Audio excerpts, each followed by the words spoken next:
Day 12 of the YNW Melly trial saw Mr. Melly's friend, Travion Glass, take the stand, but also the lead detective, Detective Morretti, took the stand. I don't know what I expected this guy to look like, but he did not look like what I thought he would look like. Now, that's not good or bad. It was just interesting. I had a picture of him in my mind, and he took the stand, and I was like, he looks like that guy from Cheers. The guy who sat next to Norm, Cliff. To me, he looked like Cliff from Cheers. And I was like, okay, he basically just sort of like tied up all the loose ends and brought it all together. Also, he brought in a lot of little messages back and forth, Snapchat messages between Melly and his girlfriend. But basically, this is what he said. He said that Bortland showed up to the hospital and was like, we were in a drive-by. Here's what had happened. This is how it went down.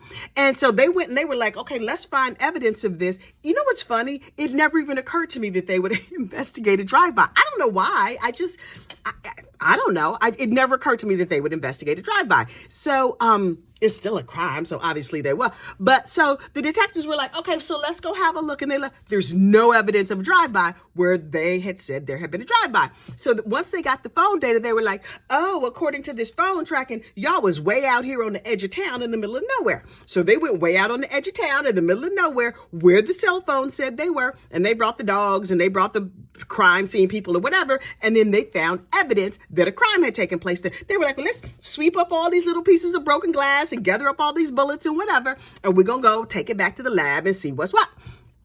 And so a detective was like, yeah, those are the things we did, just like we've been saying this whole case. That's what happened. And then they looked at all of like the social media communications back and forth. And Melly and his girlfriend were fighting very badly at this point. Now, we heard from Felicia Holmes, who is Melly's girlfriend's mom. Mariah is the girlfriend. Felicia is the mom. So when Felicia took the stand, she was like, oh yeah, they had a fiery relationship back and forth and they used to fight and they would cuss each other out. And first of all, that's not a sign of a healthy relationship, but okay, y'all do you. Also, Miss Felicia allowed her 17-year-old daughter to live with her 19-year-old the girl's 19-year-old boyfriend. Personally, at my house, I can't see it going down like that, but y'all do what you do. So we've now recently seen pictures of Miss Mariah. Oh, she's cute. She's a cute, teeny little thing with a cute figure, long hair, whatever, very cute face. What she saw in Melly, I do not know. Maybe he's like a charming young man when he's not out here with his gold teeth and shooting at people, child. Allegedly. But Miss Mariah, oh, she got a spicy mouth. Now, her mama got on the stand and said, oh yeah, my mouth is a little firecracker. Oh, well, apple tree. This young lady, 17 years old, had a lot to say. She spent a lot of time calling Mr. Melly out of his name. And I was like, oh, well, that's not conducive to having a healthy relationship. But at 17, I don't know how many healthy relationships I was having either. So maybe she has grown up since then. Whatever, not my business. So it was a lot of messages of Melly and Mariah, his girlfriend, cussing each other out and going back and forth. But ultimately, one of the things that Felicia was like, I think that you're bringing Bortland everywhere because he's like a cover for you to bring girls back to the house. And Melly responds, now listen, I'm taking all the cuss words and all the N words and all the slang out of this so that it's easy for suburban moms like me and you to understand. So what Melly said is, you've got this all wrong. This dude did one of the best things for me in my life. He's covering for me. Now, if these cops come and get me, or if they come and get him, that's my fault because I got him into this, or at least that's what I read into it. I got him into this, and me and him are like sticking together like glue because we had this very difficult situation. And Melly went on to say, oh, you're just using me like everybody else. And Felicia was just like, you not worth anything. Ooh, child, talk my throat dry. Mariah was like, you're not worth anything and I don't want to see you again and I'm not coming to your shows, blah, blah, blah, bye.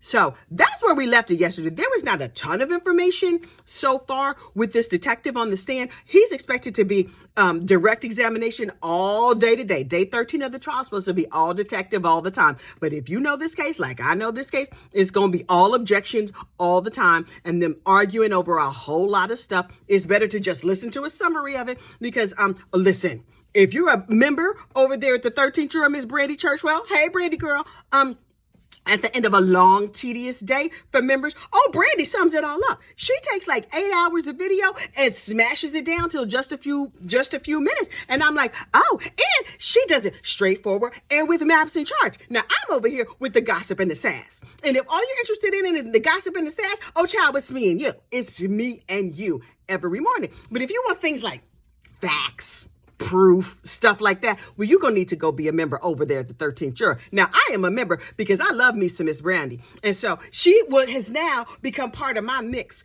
of trial summary people that I watch because she's must see all day, every day. That's not a commercial. I'm just telling you how it is. But anyway, so Detective Morretti was on the stand all day and he didn't give like anything we didn't already know, but all the little pieces, he tied them all together. He summed it all up. It's like when you write a paragraph in English class when you're in high school, the formula is tell them what you're going to tell them, tell them you told them. We're now at the tell them you told them part because Detective Morretti is bringing all these threads together so we can all understand exactly what happened. Will the defense be mad? Yes. Will the defense be nervous? Yes. Will Melly be praying to actual God and actual Jesus? Heck yeah. Okay, listen, it would not surprise me if he came up in there with one of those things that the priests wave around with all the incense. Oh, Domine, blah, blah, blah. Child, he gonna have a lot to say. He gonna be full of Father Ouija's prayers. You know what a Father Ouija's prayer is, right? Father, we just want to thank you. He gonna be full of Father Ouija's prayers tomorrow, all in court. Oh, he's gonna be mouthing the words, and he gonna be rocking and crossing himself and doing whatever. Look, he might even have some ash on his forehead. It's not even Ash Wednesday.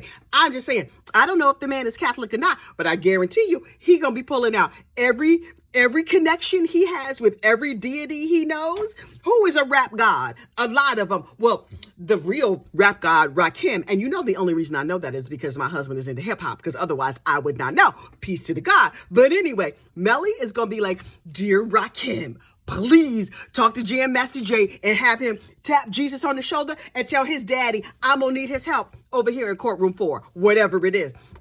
Melly boy, you in trouble, my dude. It's not looking good for you, but the defense has not yet put on their case. So we're going to have to wait and see what they have to say. And now I got to go make another video about Rudy Farias and his mama because they are a mess. Okay, I'm going to see y'all later.